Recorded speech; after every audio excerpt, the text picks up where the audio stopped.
Alors du coup, donc Valentin Paco, encore une fois qu'on salue, journaliste qui nous dévoile les chiffres de 2021 de chez Kana, donc les 5 meilleures ventes de chez Kana en 2021 par licence. Donc par licence, ça inclut quoi? Ça inclut aussi les suites, par exemple Death Note, ça inclut Death Note Short Stories qui est sorti en 2021. Alors vous avez compris, les spin-offs, tout ça. Donc première place pour Naruto, 3 400 000 ventes en 2021.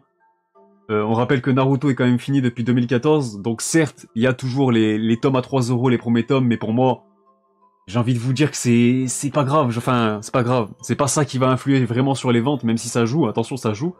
Et les gars, c'est juste phénoménal phénoménal de voir Naruto toujours premier chez Kana en France, alors que le manga, il est fini depuis un certain temps maintenant, plus de 8 ans. Là, ça commence à dater quand même, bientôt une décennie que Naruto est terminé, mais le manga est toujours là, toujours premier.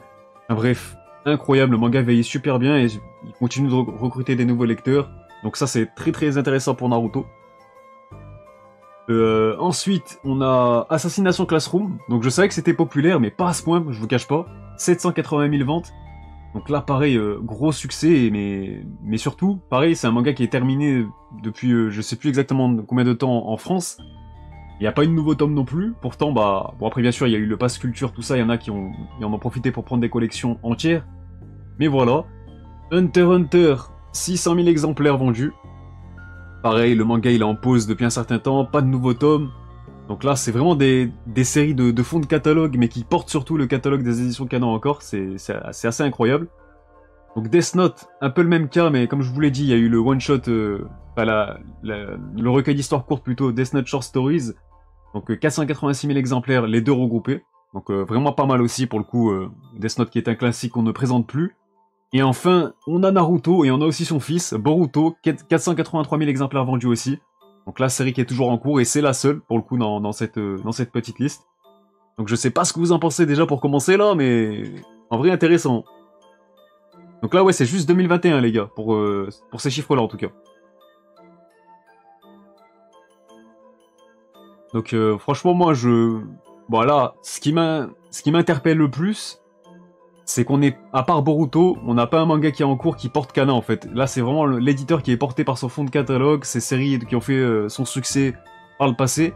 Et c'est vrai que moi je trouve qu'on retrouve un petit peu ça dans leur nouveauté, parce qu'en 2021 finalement, moi j'ai pas trouvé qu'il y avait des grosses nouveautés chez Kana, ou en tout cas c'était pas des séries mainstream qui plaisent au grand public. Donc, par exemple moi j'ai très apprécié Column Generic Romance, mais je sais que c'est pas ça qui va apporter au niveau vente l'éditeur pardon. Donc voilà. Et là maintenant, on va s'intéresser aux ventes all-time du coup. Alors oui les amis, attendez, que je retrouve. Donc voilà, les ventes all-time chez Kana, donc là c'est depuis le début de l'histoire de Kana. Donc je sais plus exactement depuis quand Kana a été créé. Et encore une fois, on retrouve Naruto avec 25 500 000 exemplaires vendus. C'est juste stratosphérique encore une fois. Voilà, il y a juste One Piece qui fait mieux chez Glénat, quasiment 30 millions, et Dragon Ball 26 millions et quelques, comme on avait pu le voir déjà quand on était revenu sur les ventes de Glénat. Donc théoriquement, je pense qu'on peut dire que Naruto est le troisième manga le plus vendu de l'histoire en France. On retrouve Death Note à la deuxième place avec 3 800 000 exemplaires vendus. Hunter x Hunter, encore lui, 3 500 000 exemplaires vendus. Et d'ailleurs, pour ceux qui ont loupé l'info, il y a... Attendez, je vais vous montrer vite fait en vrai. Je vais vous montrer vite fait ça. Il y a un examen Hunter qui est prévu au Japon tout simplement. Il va se dérouler pendant la Golden Week, là, durant les jours fériés.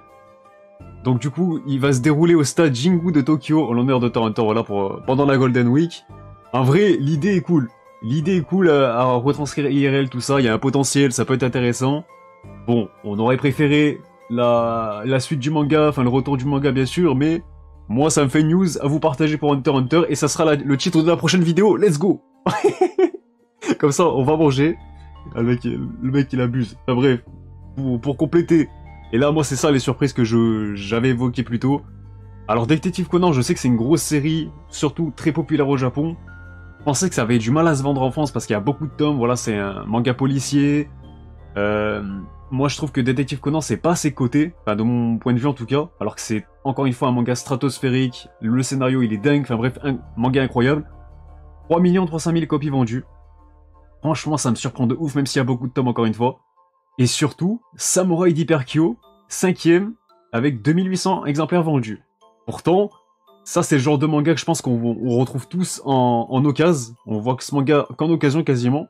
Et pourtant, wesh, il est le 5e manga le plus vendu de Kana de tous les temps, genre. Moi, ça me surprend de ouf. Genre, je me dis que, bah, pourquoi pas faire une petite perfect de ce manga, je sais pas. Pour lui... Peut-être lui redonner un autre public encore, je sais pas. Mais en tout cas, ouais, assez étonnant ces résultats.